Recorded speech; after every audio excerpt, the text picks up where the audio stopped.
Mtazamaji wa SKF TV na kusalimu sana popote pale ulipo, karibu sana katika kipindi hichi cha Afya Tips. Sisi kwa leo kuna Pendo Gorton. Zaidi ya yote jamani, tunafahamu katika masuala yote ya afya lazima shuhuda zitokee. Na siku ya leo nipo na shuhuda ambaye amepata matibabu katika hospitali ya JKCI ambapo tawi lake lingine liko hapa jijini Arusha. Tutapata kusikia mengi ambayo ameyapata kutoka katika taasisi hii ya JKCI iliyopo hapa Arusha, mafanikio aliyopata, lakini pia akitoa wito kwa wananchi kuhusiana na ushuhuda huu ambao anatupa siku ya leo. Habari yako? Nzuri sana, habari yako? Salama, waendeleaje? Mimi namshukuru Mungu, kwa kweli niko salama sasa, nina nafuu ya kutosha. Nafuu ya kutosha. Mimi ni kama nilivyojitambulisha, ninaitwa Pendo Gorton, lakini pia ningependa kukufahamu zaidi, hata mtazamaji anayetutazama majira haya angependa kufahamu zaidi wewe ni nani, jina lako ni nani pia? Mimi naitwa Lucas Mazoya Gamage. Ni mwenyeji wa Arusha kwa maana ya kuishi eneo la Kia katikati ya uwanja wa ndege wa Arusha, amini wa Kilimanjaro, lakini mwenyeji wa Mwanza. Mwenyeji wa Mwanza. Kwa wewe ni Msukuma. Yeah. Karibu sana Arusha. Asante. Okay, msikilizaji na mtazamaji pengine angejua zaidi kufahamu ni changamoto gani pengine ulipitia na kipi ambacho kilikufanya zaidi ukaamua kuja katika taasisi hii ya JKCI kupatiwa matibabu hayo? Kwa kweli kati ya mambo yamenisikitisha ni tarehe 1 mwezi wa 7 mwaka huu natimiza miaka 50. Lakini nimeugua ndani ya siku 3 zimetosha kunipeleka kaburini. Katika hiyo miaka yote mimi sije kwenda hospitali kutibiwa chochote. Miaka 50. Naelekea kwenye 50 kwa maana ya kwamba tarehe 1 mwezi wa 7 nakamilisha miaka 50 net. Lakini katika miaka 50 mimi sije kuugua chochote, sio malaria, sio chochote.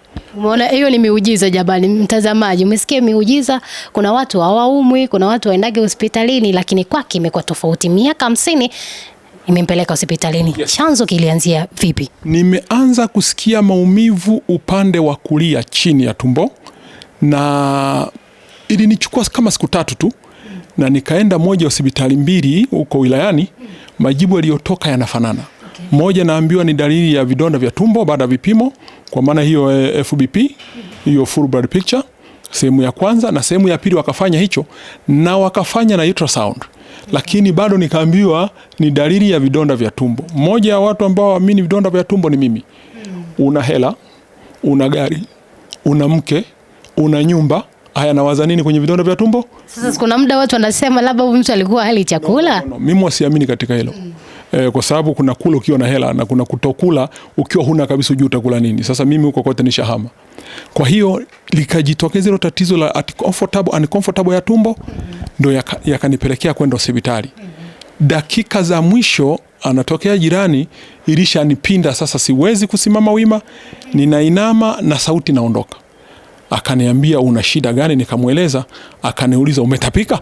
Nikamwambia nimetapika mara 3. Akaniambia no, hakuna kukaa, twende. Kwa hiyo ikapigwa simu kwenye hospitali moja huko Moshi kubwa huko, tukakimbilia huko. Tumefika, utaratibu ulishaandaliwa, kuchekiwa. Wale wananiambia hii sio vidonda vya tumbo, hii ni appendix, wewe unahitaji operation.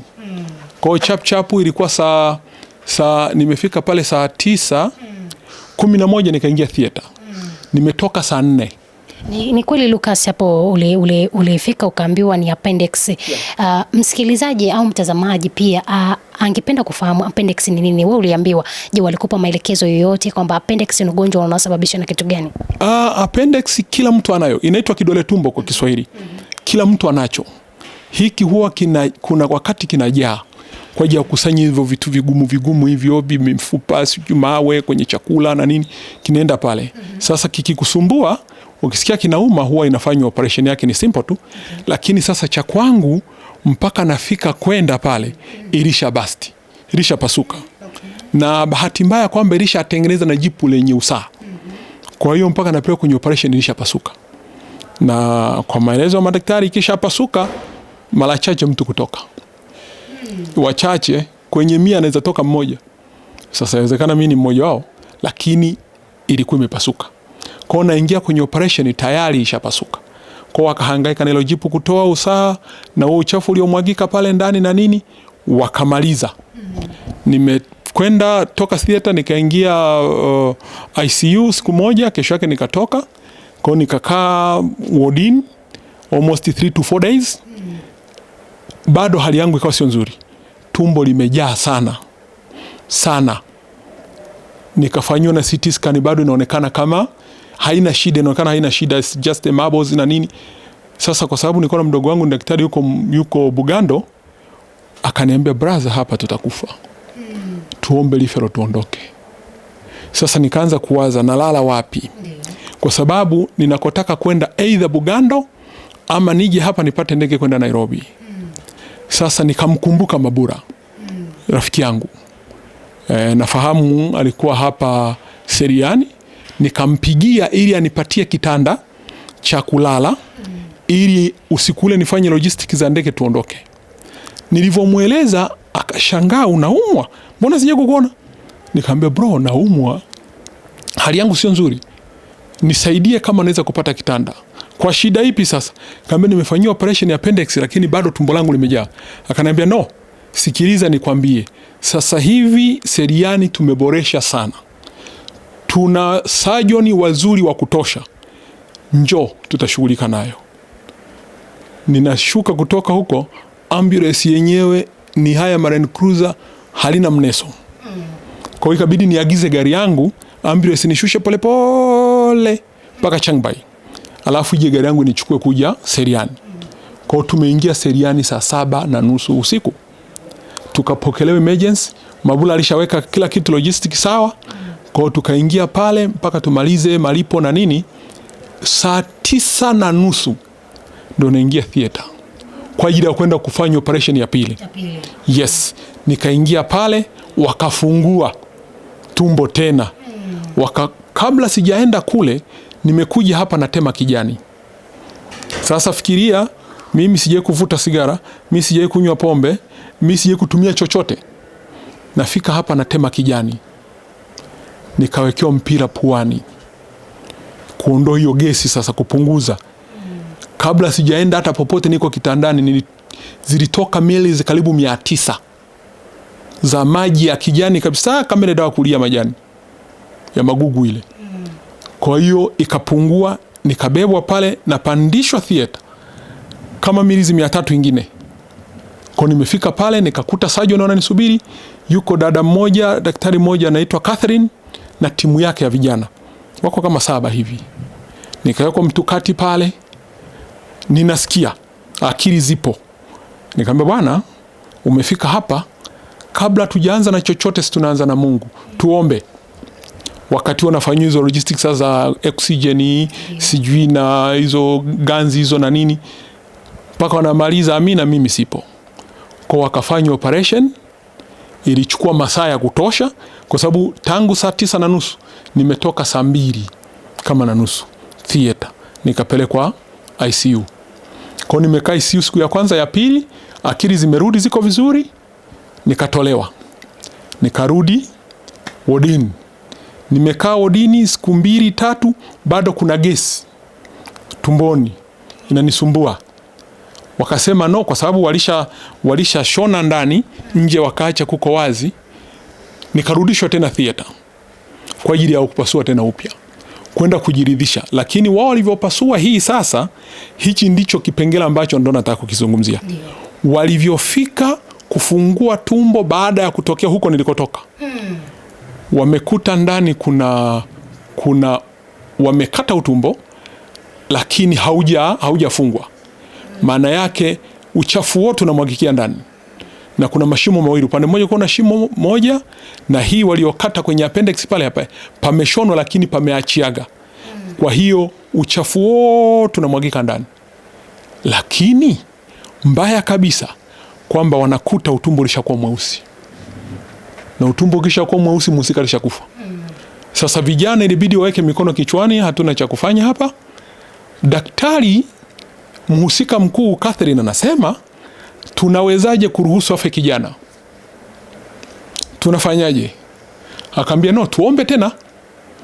Wakaanza maombi upya kwa maelezo yake. Sasa ananiambia tukaanza maombi upya. Alivyomaliza Amina akaagiza maji ya moto kuja kuosha tumboni. Ndo akaosha within a 5 second utumbo umebadilika rangi, umekuwa mwekundu.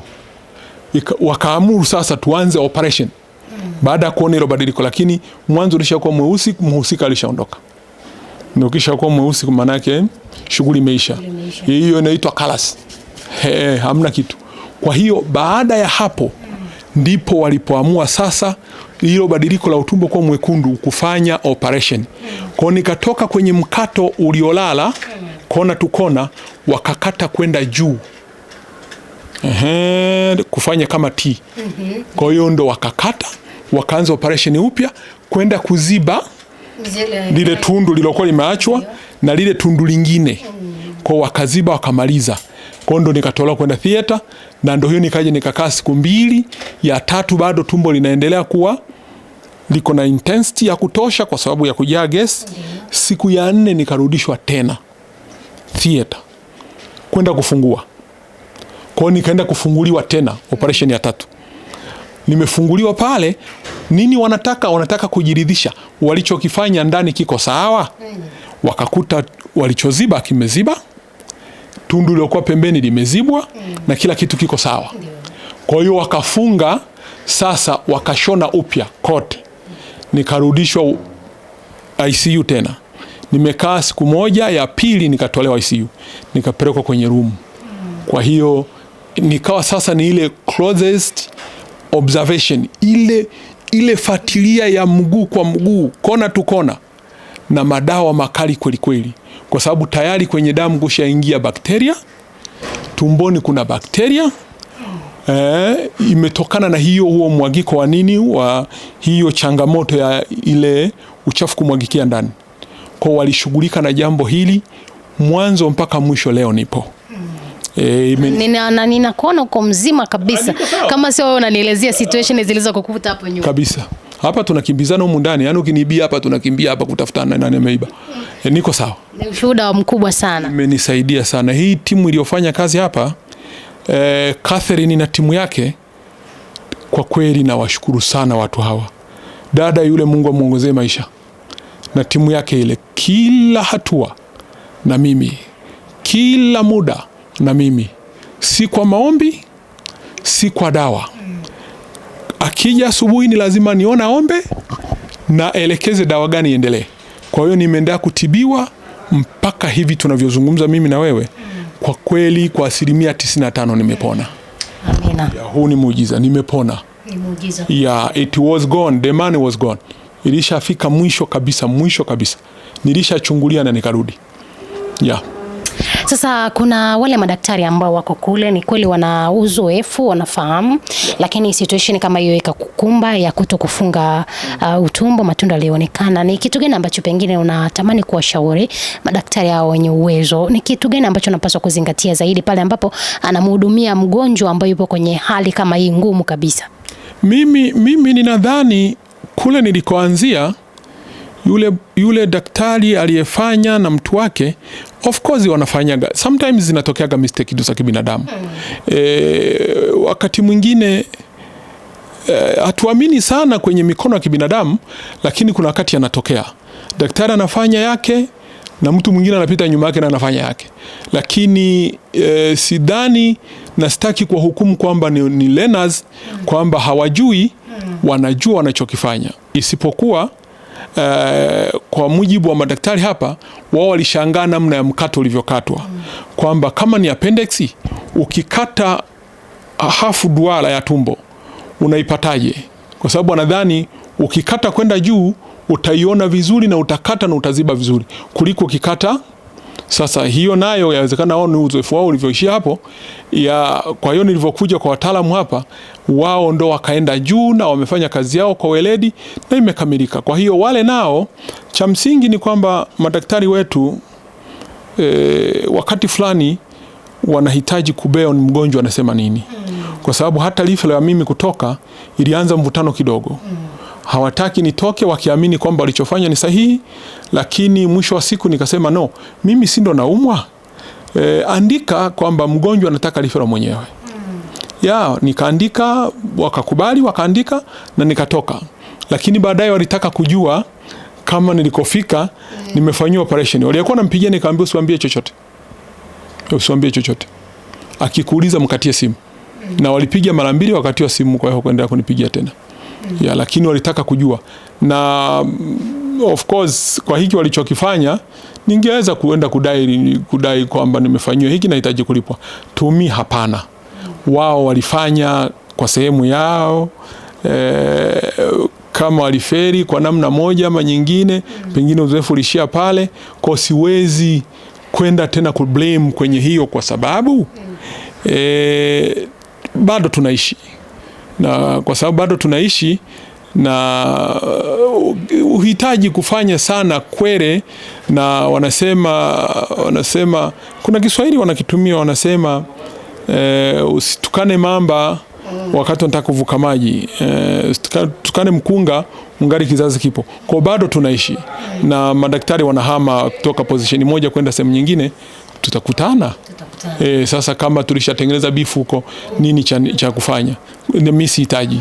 Mimi nawashukuru hapa walichofanya, wamefanya kazi kubwa, wamenisaidia. Leo nipo na wale pia nawashukuru. To the first wamefanya kazi yao. Pengine ningelilala hawakufanya, ingekuwa too worse. Lakini kwa sasa kwa kweli namshukuru Mungu. Unaambiaje basi, wewe umesema ni mkazi wa Arusha lakini mzaliwa wa Mwanza, si ndio? Umeenda kwenye hospitali za Mwanza, lakini basi JKCI imekuja hapa Arusha. Kwa hiyo tunaona wananchi wengi sana wanajitokeza kwa wingi. Wewe unasemelezea vipi na huduma hii ambayo umeipatiwa juu ya JKCI? Na kwa kweli JKCI wamefanya kazi kubwa sana kwenye hiyo hospitali. Mimi nimeingia hapa tarehe 12. Tarehe 11. Kwa kipindi chote ambacho niko mundani, nimeona harakati nyingi sana JKCI zimefanyika mundani. Maboresho, wamefanya renovation, nimeona mashine za kisasa kabisa za kumonita ambazo sehemu nyingine hakuna. Ukienda ICU zimekuja mashine mpya, wanamonita hatua kwa hatua ya mgonjwa. Nimeona timu mpya hapa, nimemwona yuko mkurugenzi wa nursing hapa anaitwa Frola Kasembe, yuko bega kwa bega na watu hapa ndani. Na kwa kweli ukiondoa madaktari walodiri na mimi kwenye operation, ukiondoa manesi walioko hapa na hata hao wasimamizi wa hizo shughuli ziende, Frola na timu yake, JKCI wamefanya kazi kubwa sana.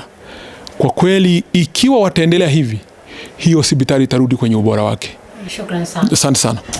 Taasisi hii hapa ya JKCI iliyopo hapa Arusha imefanya kazi kubwa sana, ambapo imeleta mashuhuda mengi, yani mashuhuda wako wengi sana. Lakini sasa mimi siku ya leo nimebahatika kukutana na Lucas Mazoya ambaye ametuelezea zaidi kile ambacho kilimpata na yeye akafanikiwa kwa kiasi chake. Shukrani sana kwa JKCI, timu nzima ambayo ilihusika kabisa kumsaidia Lucas, lakini pia shukrani sana kwa JKCI kutoa ofisi yao hapa kwa ajili ya kufanya mahojiano haya maalum. Asante sana.